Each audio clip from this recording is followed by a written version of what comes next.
Yes, I'm live. Not alive because it's too freaking early. My darling, darling, darling wife was so thoughtful that she booked me a dentist appointment. An hour before her dentist appointment this morning so that I could drag my unfit carcass down to see the dentist and live in fear of whatever plague I can get from there or I can give them. Yeah, so early start today. Hello, that is. Oh, what are my glasses on? Is that Savannah? Hello, Savannah. Hello, Crystal. Where are my glasses? Oh, there they are. Okay, got it. Um, Crystal, Francine, bonjour, or bon matin. Chelsea Louise, unfit carcass. That's me. It is. It's true. Soma proof. Afternoon to you, Soma. Sherry, good morning to you. Lindsay, good morning to you, or afternoon, evening, whatever the heck it is. Wow. Yeah. Just early.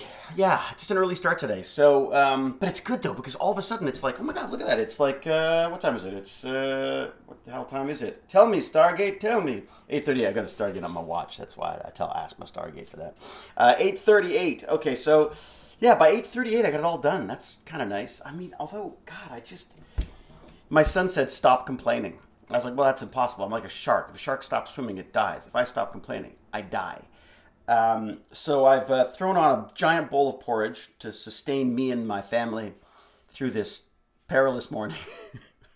Also, because of this stupid pandemic, I don't want to really take. Well, I guess I will take the streetcar. I took the streetcar yesterday. I went to do. Oh my god!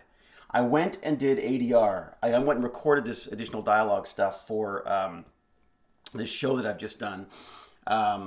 Big LA-based show, and so you have your technician up here, you've got your not technician, you've got your sound recording expert up here, you've got them down in LA, you've got story people and all sorts of stuff. So it's a bigger deal when you do a show like that. And but it was so great. Like they gave us so much time, so we got to we were trying different things. It was like what if we made it funny? Let's try this line. And it was like. I guess I haven't left the house for so long that it was exciting to me, but it was. Oops, Mike's pointing the wrong way. Sorry, folks. But it was just a great experience. I mean, and Dave up here, the tech guy up here, was just trying to make it as safe as possible. And you can only come in the building now one way, and then they wash they don't wash your hands. You have to then wash your hands, and you've got to wear masks. Obviously, you stand in a specific position. A specific place, specific position. I can't speak. It's too early. Shut up.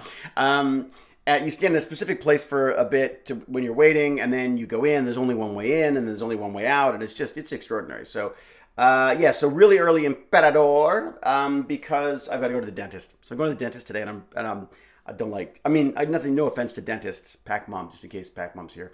The idea of having people in my mouth, and my teeth are so freaking sensitive. They always have been, and I think during the pandemic I may have done some grinding. So I get to the point where I wear a mouth guard when I'm exercising now, like literally in my pocket. I'm not showing you because it's gross, but I have a mouth guard that I wear at night to stop me from grinding my teeth. I've chewed through 4 of them. The dentist doesn't believe me. They're like, no, that's not possible. I have chewed through 4 of these things, chewed through or snapped them in the night 4 times. This one snapped and I put it back together again. Don't tell Pac Mom because she'll get so. Hey, Baz, what are you doing? You're supposed to be at school. Good morning, buddy. He wasn't awake when I came down here, I think, or hadn't actually left bed at that point. Maybe yet, I don't know. But go to school, learn something important, get a real job. You got to be better than your dad. Anyways, are you laughing at me? My wife is laughing at me from upstairs. This is a shame. So I have to wear a mouth guard while I'm exercising because I get so tense while I'm doing it that I'm gonna pop a molar or something like that. Pop a molar. Yeah, it's a cool hip old age term now. Oh God, I need this tea. So the other point about this is that I can't talk for long because I literally gotta run. So the plan is. I get up early and do the early shift with the dentist so Jane can have a leisurely walk with the dog down to see the dentist and then leave me with the dog to walk back up the hill. Because I noticed that she's also offered to take the dog down the hill to the dentist Well, I'm going to take it back up again. I'm on to you, woman. I could ride the streetcar with her, but she's liable to attack someone. Me. Okay, well, question today. What do you think about GameStop? Oh, Emperador. Okay, so this, one of the most exciting things.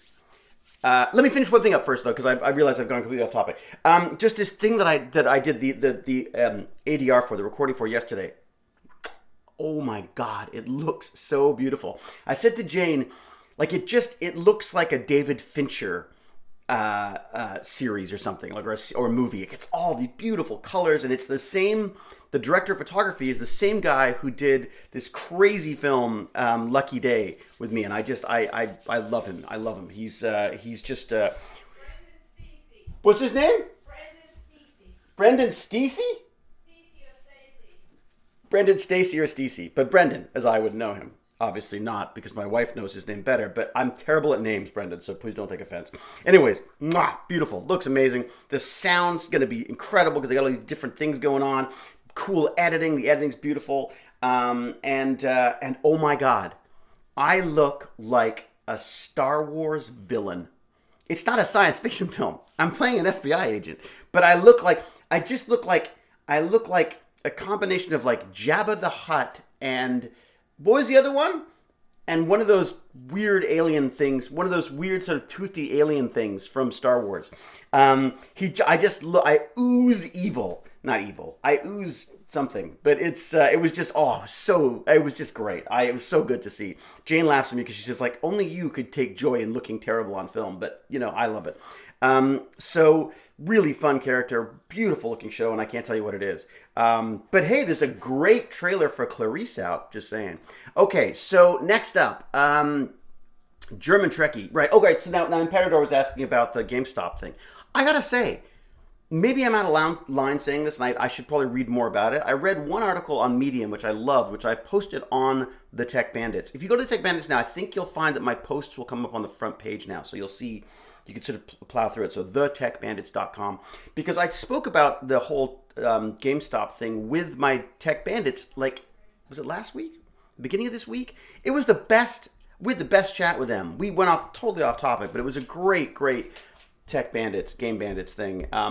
And this is what I love about Tech Bandits is that it's science, technology, engineering, arts, and math, but it's also this like amazing insight into kids and what they think and what's important to them and what sort of it gets them inspired and what doesn't and their perception on things. I find it absolutely, like, I truly think I don't even truly think, I know I'm probably learning more than they are, but I like to write this stuff up even just for myself because I find this stuff interesting, and I think you would as well. I feel like if you're here listening to me drone on, chances are you'd probably like some of the stuff that we're exploring on thetechbandits.com. So definitely go check that out. But we talked about GameStop, and I thought it was kind of cool, actually. The idea behind GameStop is that GameStop and a number of other stocks have been, quote unquote, manipulated by in particular a subreddit on Reddit called Wall Street Bets, I believe. And the idea is that they've rallied together and decided to just take a stock and have it go through the roof. So they got like 2 million people on that Reddit. They're all sort of ganging up on basically the established Wall Street that shorts stocks, that basically says like, oh, GameStop, I guarantee you it's going to lose money. We're going to make money if it loses money, and they don't like that. And it's very sort of eat the rich kind of approach to these Wall Street types. And while I don't entirely share that sentiment, because as a nerd, I know people on both sides of that. So I feel like there's some people who truly love the numbers games and the trying to figure out the way the markets move and all that kind of stuff. And then there are other people who just, I think, have this wonderful sort of anarchistic kind of sense of like, burn down the system type thing. So I really feel like I stand between two worlds on that, probably many worlds, many parallel universes for me. But the idea is that the article that I posted in my Tech Bandits blog was on Medium and was talking about them. He called them meme stocks. And I thought that was interesting, maybe interesting to the kids. The idea is that GameStop was a money loser. Like it was like they didn't, they are an old school brick and mortar shop that sells, games and game merchandise. And it seemed like, who's buying copies of video games right now, actual physical copies right now.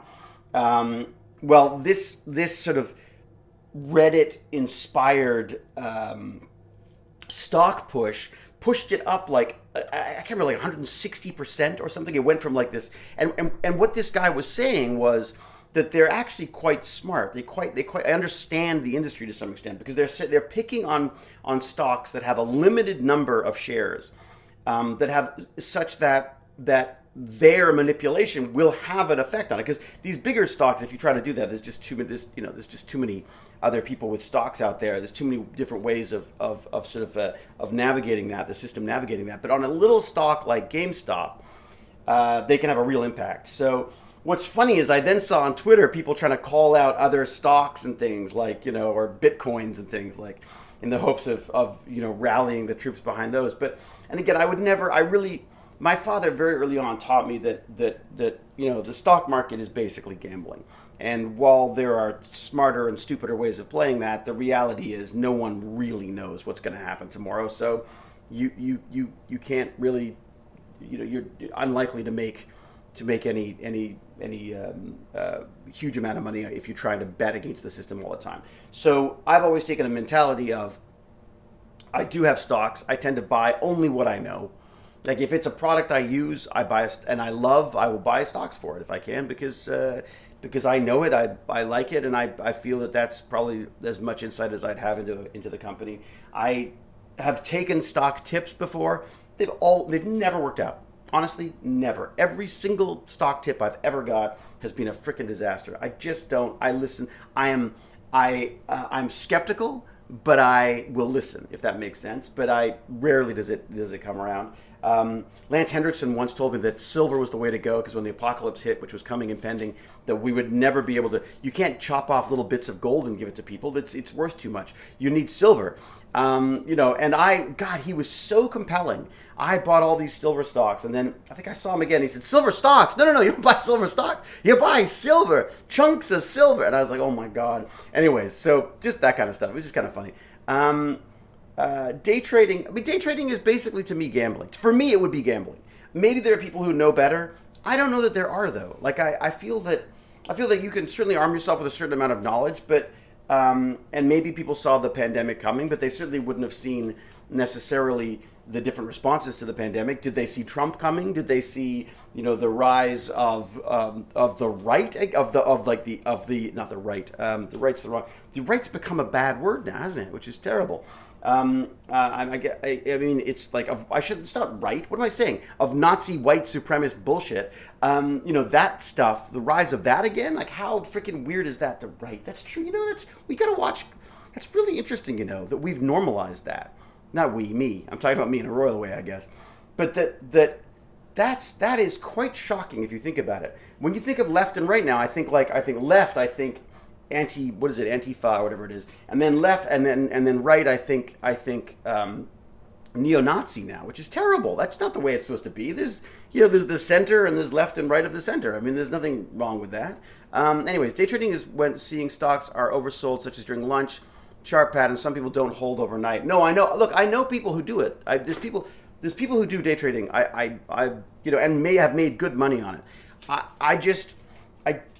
I am so ADHD. I will be all over it for one day and then I'll forget about it for another. And the whole point of day trading is you have to be on it all the time, and you have to really. I think you have to to be all over it. How many times have you played with the magnet balls you have on your shelf? Best stressed. They're the best. It's true, crazy nut.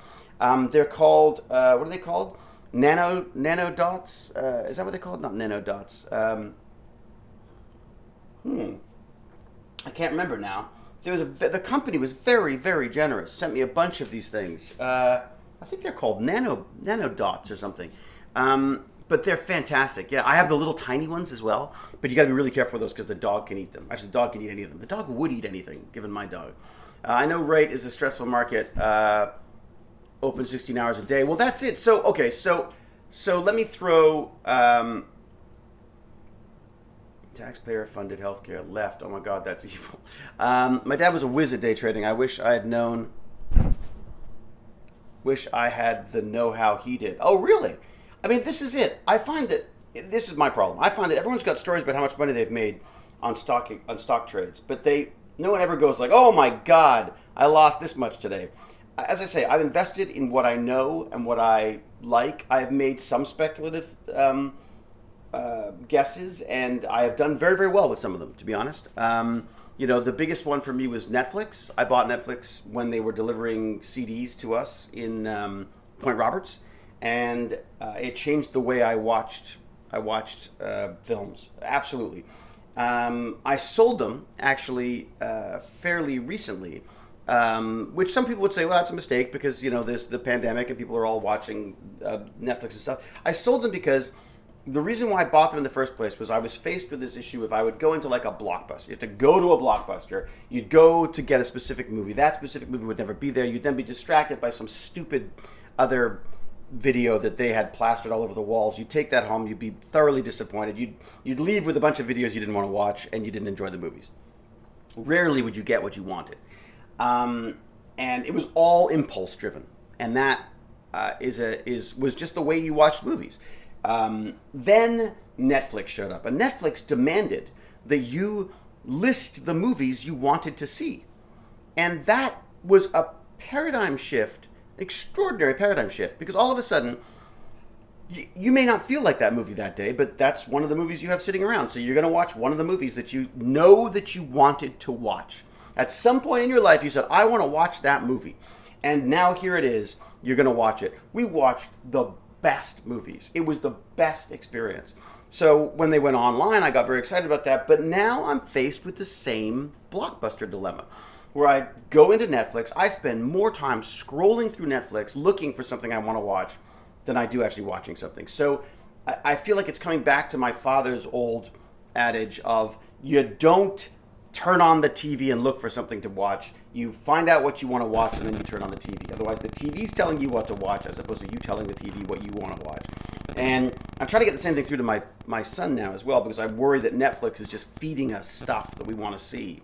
I never use Netflix. I never use, YouTube. I never use YouTube to let me know what I want to watch next. I always type in or search for what I want to watch. And that's just the way I'm built. I've always done that. That's the way I think a lot of people my age would approach YouTube. Baz and his friends will just kick back and let YouTube run. And YouTube will just pick more and more of the stuff that they've been watching. And that's, I think, how a lot of these rabbit holes are formed and stuff. So anyways, I ended up selling my Netflix stock because, first off, obviously going from them delivering DVDs to where they are now, ridiculously huge gains. I mean, I've made more money on that than, I hate to think, compared to what, I don't know. But I've made a lot of money on Netflix.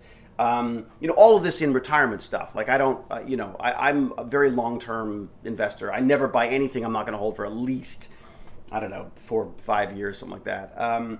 So I never buy something that I think, I'll buy it now and then I'll sell it at the end of the week and then it'll be really good off. I'll make a ton of money that way. So anyways, I know nothing about this stuff, even though I did, maybe I know a little bit more than some because I played a derivatives trader on the show called Traders, and so I ended up doing a lot of research about that stuff and meeting a lot of traders and that kind of stuff. So anyways, fascinating stuff. Emperador, thank you for bringing that up. That's really interesting. But as I say, go to thetechbandits.com. Check out some of the blog stuff there, because there's a great article written in Medium by this guy who refers to the whole manipulation of stocks by this meme generation as meme stocks, and I just thought that was really cool. Everyone knows what a meme is, right? The idea that it's sort of like a little, almost like, I want to say like a little clip of something that becomes sort of viral, I guess is a term. I don't know if is there an actual definition for it. I spent a lot of time on YouTube, both watching and on streams. Yeah, me too, Maker Viking. I don't even,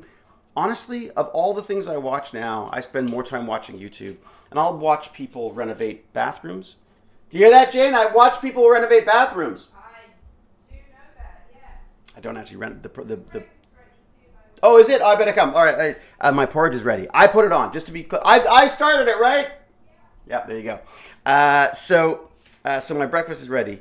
But Yeah, so I'll watch like people building bathrooms, and oh my god, the length of time I've spent looking at how does one connect a vertical drain pipe to a bathroom properly for the off gassing and proper flow and all this kind of stuff. Little obsessive. So yeah, I love going down the rabbit hole on that stuff. Yeah, so I most of my entertainment now comes from YouTube. There's a great 16-part series on Fusion 360. And then the other thing is podcasts. Like, so what I've done with my Burn and Learns now is, get this, I've set it up so that Spotify plays while they're doing the 7-minute workout. And I make it sound like I'm not a part of it. It's like an out-of-body experience for me. So I've set it up so that Spotify will play my podcasts while I'm doing my 7-minute workout. So today I was listening to how I built this. In this case, it's all about this. He's a Spanish chef. Fascinating stuff. It's all about how people built their businesses and things, but it's not about the money. I mean, sometimes it is, but it's always about people doing what they love doing, enjoying it, or and even the hardships that came along with it to become successful. It's just, I love it. As a podcast, it's one of my favorite podcasts, How I Built This, NPR. So I'll recommend that to everybody. And now I will go and have my porridge, and then go and have someone look at my teeth. Okay, all right. So until we geek again, I shall say cheerio. No, I will say be safe, be kind, be brilliant. And then I will say a cheerio, a fair, and adieu, and huzzah! And I'll see you... Oh, tomorrow. See you tomorrow, Saturday, 1 p.m. Eastern Standard Time. Going to be talking virtual reality with Barnacles, because we're doing some tech talk. So we'll see you over on his channel at 1 p.m. And goodbye to you all. I miss you too, Sabek, though I don't think we've met. I miss Meredith, that's for sure.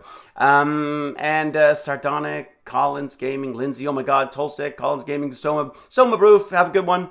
Ivan, you too. E Sparky, you'd have a good day too. And we will see you later. Cheerio. Huzzah!